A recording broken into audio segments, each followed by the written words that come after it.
Magandang araw na naman po sa ating lahat mga idol. Kumusta na po kayo dyan sa ating mga kapwa natin dyan na mga katiits, mga baguhan natin ng mga katiits.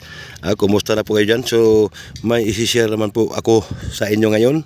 At sa lahat ng mga baguhan dyan, siyempre sa lahat ng mga hindi pa nakahit dyan, baka matagpuan nyo, makasagupa kayo ng ganitong marka mga idol. Ito po ay green na bamboo, green na kawayan, verde na kawayan. Pero itong kawayan ay maliit. Ang kalaki mga idol, mga ganito lang kaliit. At ito po ay nakunan ng deposito. Ang nakakuha mga idol, sabi ng may-ari, taga Pagadan City. Hindi siya binigyan ng yung mga naka-hits, yung mga nakakuha, hindi siya binigyan. Sabi niya, pinauwi kasi siya.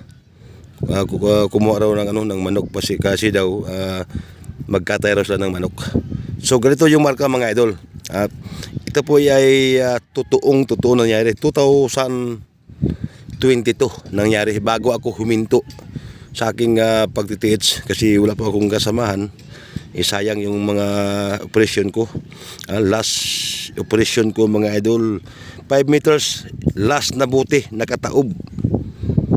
Tapos napakalagkit ng lupa. Nag-surrender yung mga kasamahan ko.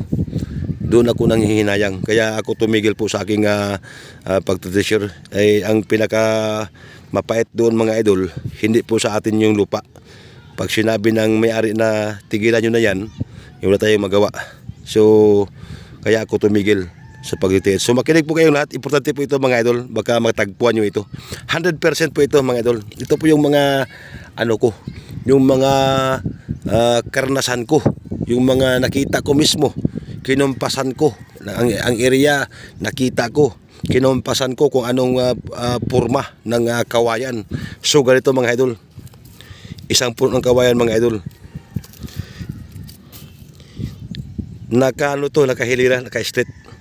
Isang puno ng kawayan mga idol, isang puno ng kawayan mga idol, tatlong puno ng kawayan. Yung kawayan na mga maliliit. Ang distance ito mga idol, mga 3 meters bawat puno.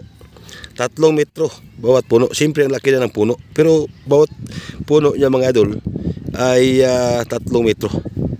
So ito mga idol, itong 3 puno ito mga idol, 1, 2, 3. Dito po yung north mga idol. North po ito. At ang east mga idol, sentro. Sa gitna ng puno, dito ang east mga idol. Dito ang araw. At itong pangalawa mga idol, pangatlo. So ang ginawa nung taga-Pagadian, dito sila mismo naghukay sa puno mismo ng kawayan. Siyempre kung mga tatlong kung sa Bisaya pag aksyon mong kawayan, mga 3 tao o 4 na tao ang laki ng yung laki ng puno ng kawayan, mga 4 na tao ang yayakap. 4 na tao yata yung yayakap sa kawayan na yun, mga ganito kalaki. Ako mismo nakakita mga, alam niyo ba kung yung mga ito nakabalot? Ang kapal ng silupin, ang dami, alkitran. Ito yung mga idol, sentro sa gitna ng punong ito, kung saan dito nilibing ang deposito. Alam niyo ba kung kalalim? Mahigit 1 metro lang. Kung tataya ako, mga 6 feet lang mga idol. Mga 6 feet lang ito ang lalim. Grabe, napakaswerte naman. Sabi ng ng may-ari, para siyang nanghihinayang. Kasi pagbalik niya, yung mga tao na yon, alauna ng madaling araw, wala na. Biglang nawala.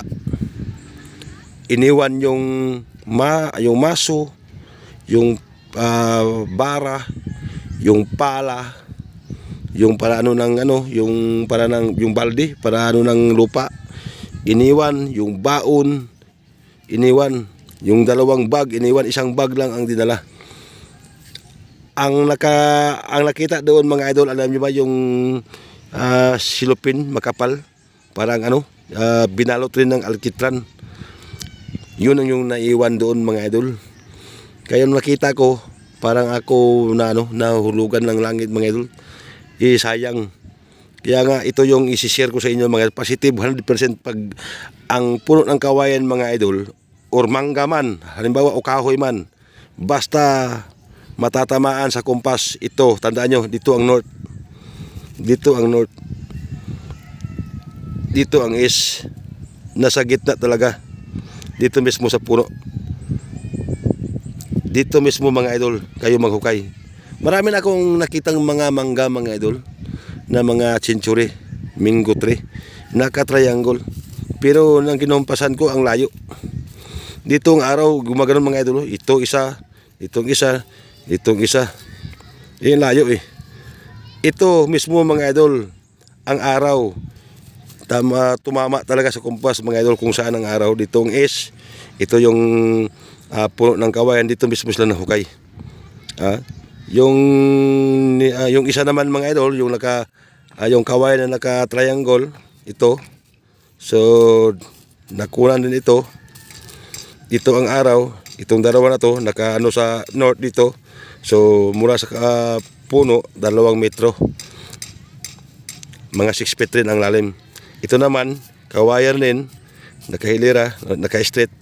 Ito ang north. Dito ang north. Naka-straight yan mga idol, equal distance yan. Dito ang east. Tamang-tama talaga, tumama talaga sa yung sa gitna. Dito talaga ang deposito mga idol. Yan na po yung isi-share ko sa inyo mga idol. At maraming salamat. Sa hindi pa nakapalo dyan, follow nyo lang Ray Galito Vlog. Sa ngayon mga idol, nagbibinta po ako ng isda. Yan po yung trabaho ko sa ngayon mga idol. Pero babalik rin ako sa pag-treasure. 4 na tao lang yung kailangan ko. Okay na. Or 3 man lang mga idol. Maraming salamat sa lahat ng mga nanood. At siyempre good luck po sa mga ka-TH natin dyan.